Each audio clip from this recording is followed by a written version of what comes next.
Welcome to Craving the Heat, where desire takes the lead and every story leaves you wanting more. Don't forget to like, subscribe, and share your thoughts in the comments and keep up with our latest naughty stories. The first week on the job, I thought I knew exactly what I was signing up for. I'd accepted the position as executive assistant to Michael Harrington because I needed stability.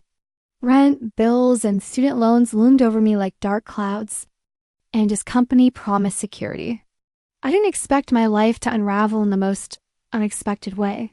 Michael was the kind of man who dominated a room without trying. Mid-40s, sharp suit, confident posture, and a presence that made people instinctively step aside. But there was something else, an energy that went beyond professional authority. A quiet magnetism I couldn't ignore. From day one, he was polite, distant, professional. But small gestures began to catch my attention. A hand lingering on a file I handed him, a glance that felt too intense to be casual. He kept the conversation strictly business, yet I could feel the undercurrent of something unspoken. The first moment it truly crossed the line happened late one Thursday. I'd stayed after hours to finish preparing documents for an important board meeting. The office was empty, the city lights flickering against the glass walls. Michael appeared at my side, holding 2 cups of coffee. "You've been at this a long time," he said quietly, offering me the cup. "You deserve a break." I smiled politely, but something in the way he looked at me made me falter. His eyes were softer than they'd ever been in meetings or presentations, and for the first time, I saw the man behind the CEO mask. "I can't leave yet," I murmured. He leaned against the desk, close enough that I could feel his presence. "I insist," he said. And then, without warning, he brushed a stray strand of hair from my face. His hand lingered, and a spark of electricity shot through me. I should have stepped back. I should have reminded him that this was work. But I didn't, because in that moment, something shifted. Over the next few weeks, the boundary between professional and personal became blurred. He began calling me late at night, not for work. He insisted, but because he wanted to talk. About stress, about his life, about things he couldn't tell anyone else. Our conversations grew longer, more intimate, and I found myself confiding in him too. Then came the night that changed everything. I had stayed late again, and he asked me to review a contract in his office. The lights were dim, the hum of the city outside a gentle backdrop.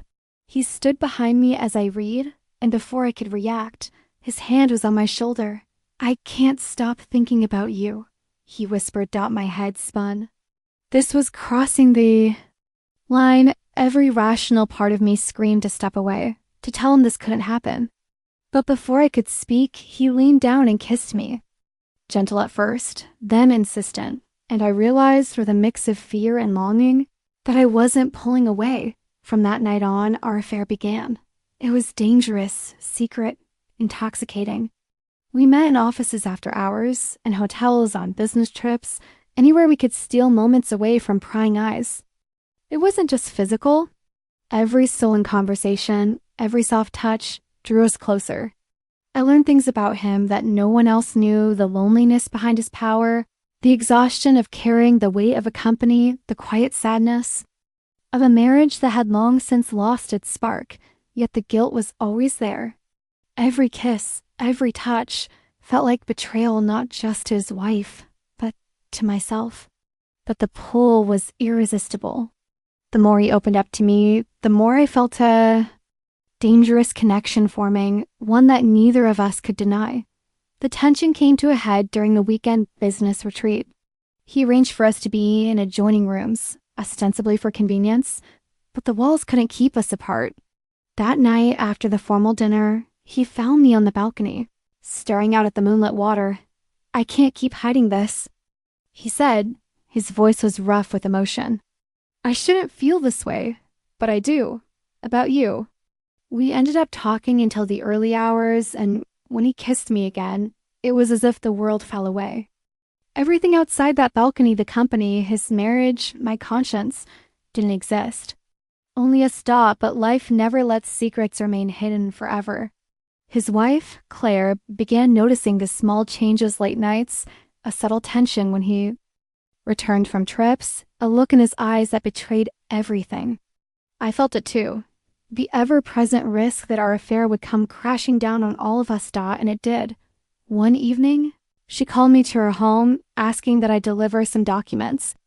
For Michael, my instincts screamed to refuse, but I went. Claire was calm, but her eyes were sharp, assessing. "I know," she said simply. "I know what's happening, and you need to understand the damage this can do." I felt my knees weaken. She wasn't angry. She wasn't screaming. She was poised, collected, and terrifyingly aware. Returning home, I told Michael. He was pale, but resolute. "Then we deal with it," he said. "No more hiding, no more pretending." The fallout was swift. Rumors spread through the company, whispers in hallways, questions in meetings. The press eventually caught wind, and our private life became public speculation. But through it all, Michael stood by me. He chose to face the consequences rather than deny the truth. Claire filed for divorce, claiming betrayal and deceit. The court battles were brutal, but Michael and I held on to each other. What began as a dangerous affair transformed into something deeper: love forged in secrecy, tested by fire, and strengthened by the choice to be together. Eventually, he resigned from his CEO position, stepping away from the life that had once defined him. We moved into a smaller apartment, built a life together on our terms, away from judgment. Ordinary moments became extraordinary. Cooking dinner together, laughing over spilled wine, holding hands on quiet nights. Years later, our daughter arrived.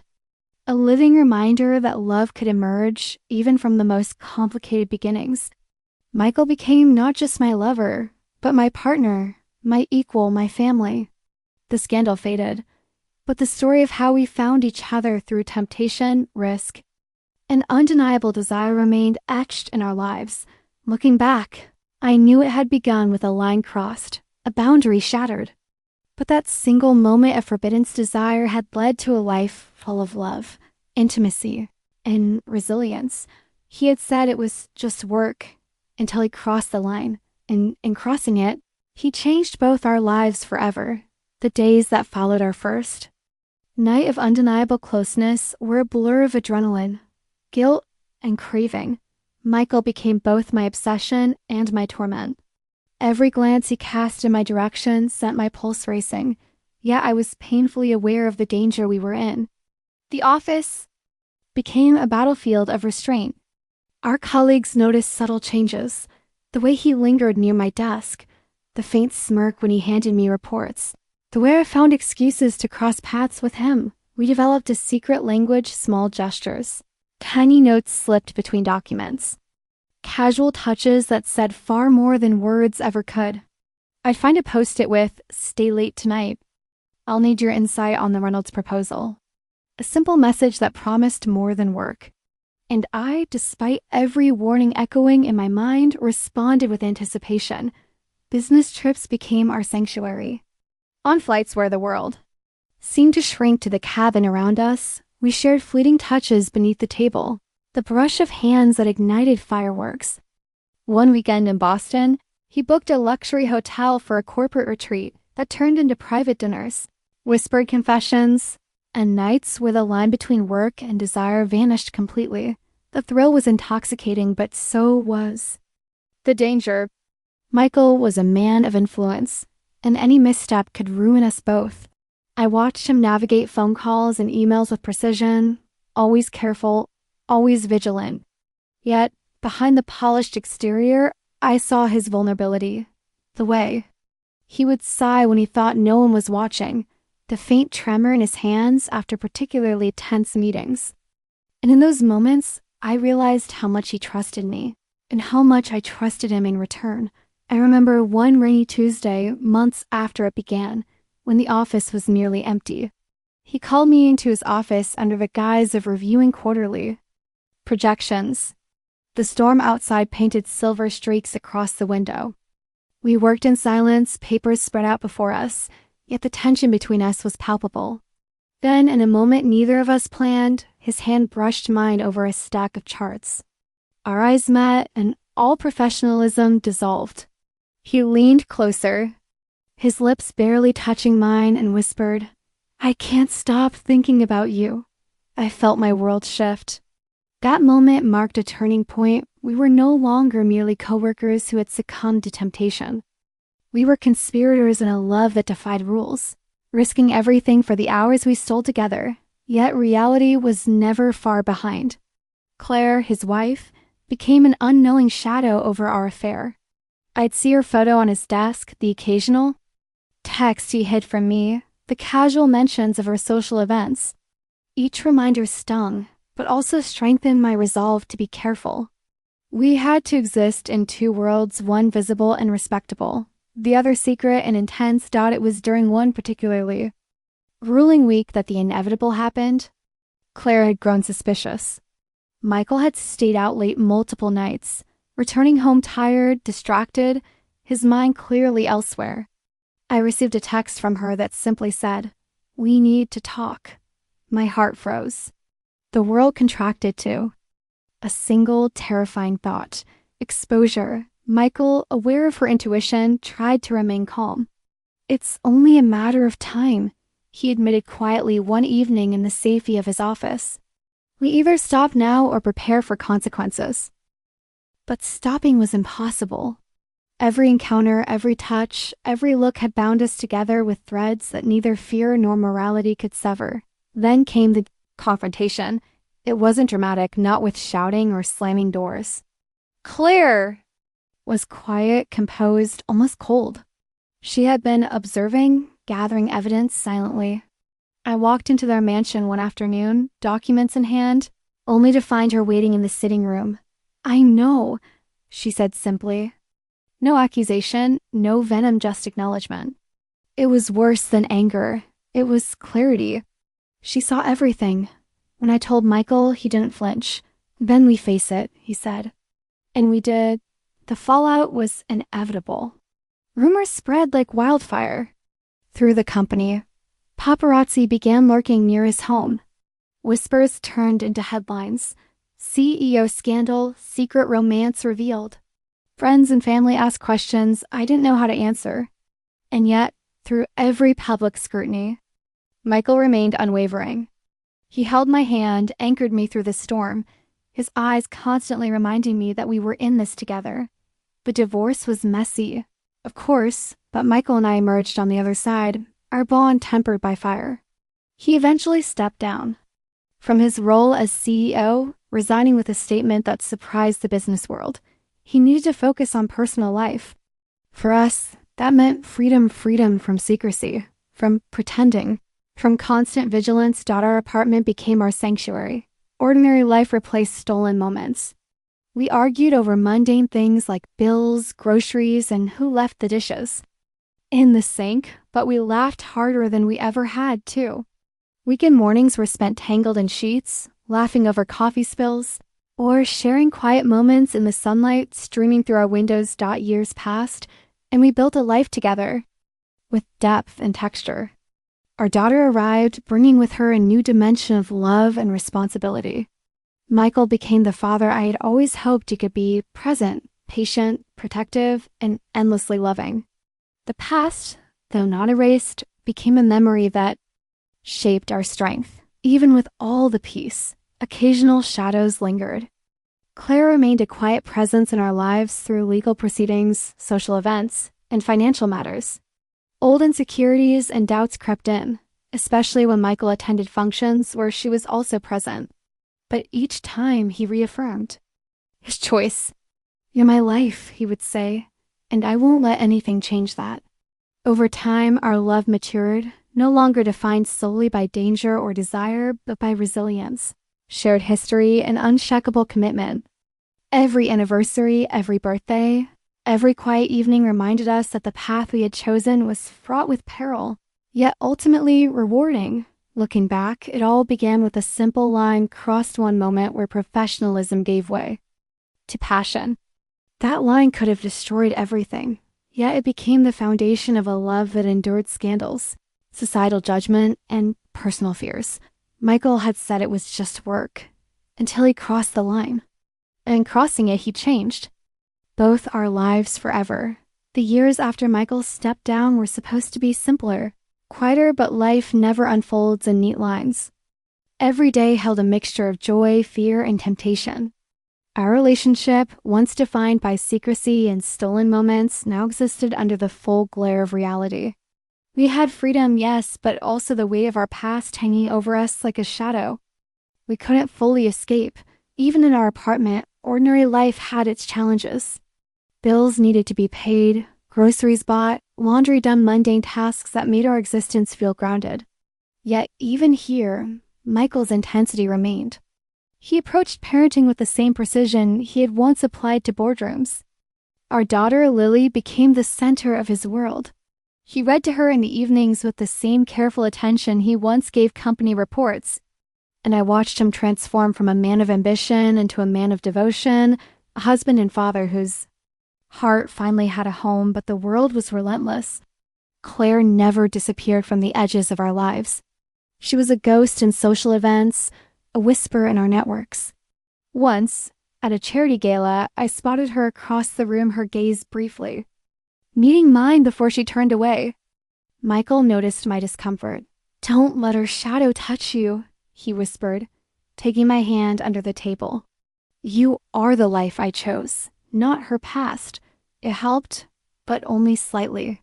The echoes of our affair, the stolen kisses, the guilt, the risk never truly faded.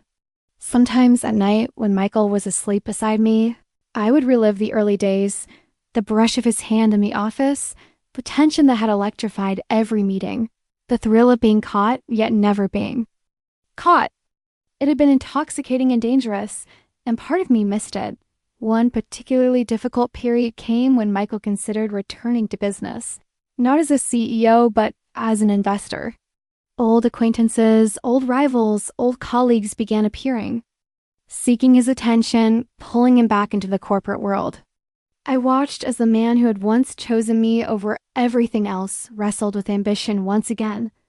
"I can't stay away forever," he confessed one night, staring at the glow of the city outside our window. "I've built empires and I still crave it sometimes, but I also have this us. I can't risk losing that." I nodded, understanding the duality of his nature, the relentless drive and the desire for love, the ambition and the vulnerability. It wasn't simple, and it never would be. Then came the storm of public scrutiny. Rumors, fueled by social media, resurfaced. Someone had dug up old stories of our affair, twisting them into a narrative of betrayal and scandal. Photos taken from a distance, vague captions, and innuendo-filled news feeds and tabloids. At first, I wanted to hide. I wanted to disappear. But Michael refused. "We face it together," he said firmly, gripping my hands. "You are not just a part of my past. You are my present, my future. I won't let anyone rewrite that." And we did face it. We appeared at interviews, addressed the rumors, refused to let the world dictate our happiness. Slowly, respect returned, tempered by admiration for the honesty we displayed. But it wasn't without cost. Friends turned away, social circles shifted, and family members struggled to reconcile the man they knew with the man I loved. Through it all, our bond deepened. We traveled more, not for business, but for escape. Weekends in secluded cabins, trips to the mountains, walks along ocean cliffs, all of it became ritual. Each shared sunset, each quiet conversation, each brush of fingers became proof that love could survive scandal, pain, and the chaos of life. Motherhood added layers of complexity. Lily was a bright, spirited child, full of curiosity and questions. And one day, in the innocence only children possess, she asked about how Michael and I met. I froze, memories flooding back, the office, the risk, the passion, the heartbreak. Michael came to my side and simply said, "Sometimes love begins in unusual ways, and that's okay. What matters is that it brought us to each other, and that it brought us to you." I smiled, tears blurring my vision. Our daughter never needed to know the full story, the secrets, the stolen nights, the risk we took. She only needed to know that love, messy and complicated as it could be, had found a home in our family. As the years moved on, Michael and I faced new challenges. Business opportunities pulled him back into public life occasionally, tempting old habits of secrecy and ambition. Friends and colleagues reminded us of our past, whether intentionally or not, but every time we chose each other. Every argument, every misunderstanding, every insecurity was met with a renewed commitment to the life we had built. And then, one winter evening, 20 years after that first dangerous moment in his office, Michael and I found ourselves back in the old cabin, the place where everything had begun. Snow blanketed the ground, the fireplace crackled, and we sat side by side, hands intertwined. "You were my risk," he said softly, voice trembling slightly. "The thing I never should have done, yet couldn't live without." I laughed softly, leaning against him, and you were mine. The man who made me feel alive, terrified, and loved all at once. He kissed my forehead, and in that kiss was every stolen night, every risk, every moment of passion, fear, and love. Our past, with all its mistakes and secrets, had forged something unbreakable. "Yes," he whispered. "It was just work," until I crossed the line. But I would do it again, in a heartbeat. For you, for us. And in that moment I knew through decades of triumph, scandal, love, and fear that our story, born in secrecy, had become something enduring. It wasn't perfect, it wasn't simple, and it was never easy, but it was ours, and sometimes that is enough.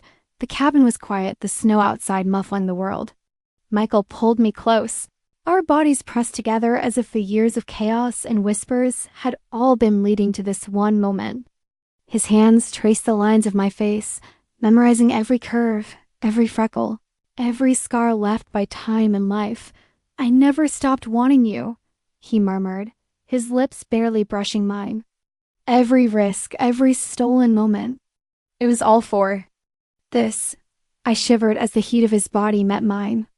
The firelight danced across his face, reflecting in his eyes the same hunger, the same desire that had drawn me to him from the first day I walked into his office. "I've never wanted anyone like this," I confessed, my voice trembling. "Not then."